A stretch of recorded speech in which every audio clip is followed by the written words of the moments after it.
Assalamualaikum warahmatullahi wabarakatuh. Let me introduce myself. My name is Renoir Rambang from MPM 2341177 from Management 23A. In here I will discuss about materi mengenai strategi dan analisis manajemen sumber daya manusia. Nah, jadi di materi ini saya ingin membahas bagaimana suatu organisasi merencanakan, menganalisis, serta mengelola sumber daya manusia secara strategis agar selaras dengan tujuan bisnis dan mampu menciptakan keunggulan kompetitif di tengah persaingan. Oke.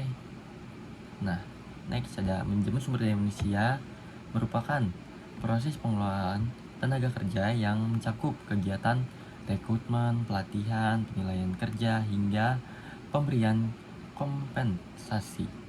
Nah, seluruh proses tersebut harus dilakukan secara efektif dan efisien, sehingga penggunaan sumber daya menjadi lebih tepat sasaran dan mampu menghasilkan kinerja yang optimal. Pada dasarnya, semua aktivitas manajemen sumber daya manusia diarahkan untuk mendukung visi misi serta tujuan organisasi. Nah, next ada tujuan utama dari manajemen sumber daya manusia. Nah, tujuan utamanya adalah meningkatkan produktivitas kerja karyawan.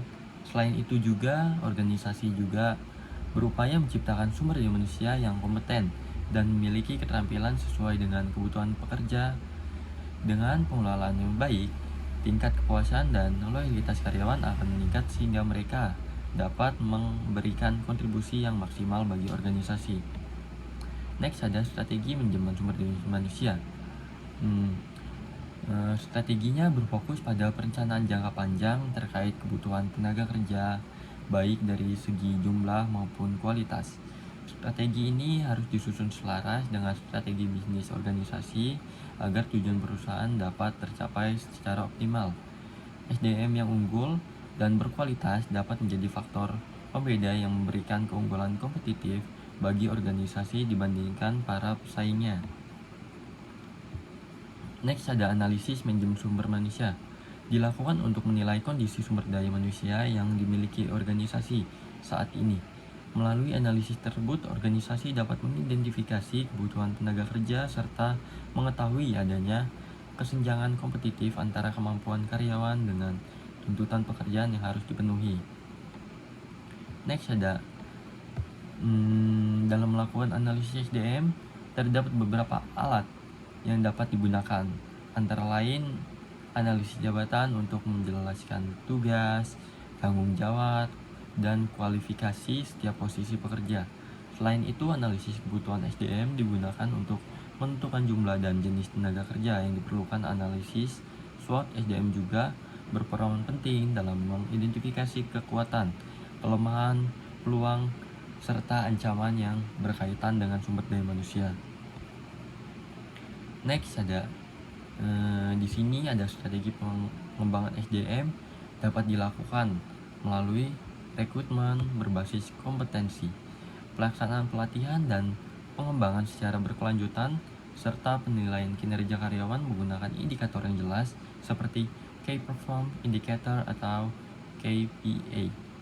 Selain itu, pemberian motivasi dan kompensasi yang adil juga sangat diperlukan untuk meningkatkan semangat kerja dan kinerja karyawan. Terakhir ada kesimpulan. Jadi kesimpulan pada materi kali ini, sumber daya manusia merupakan aset utama dalam sebuah organisasi atau perusahaan yang menentukan keberhasilan perusahaan. Nah, strategi dan analisis manajemen sumber daya manusia yang tepat akan meningkatkan daya saing organisasi. Oleh karena itu, pengelolaan SDM harus dilakukan secara berkelanjutan dan mampu menyesuaikan diri dengan perubahan lingkungan dan tuntutan bisnis. Baik, sepertinya sekian dari materi pada saya akhiri. Terima kasih.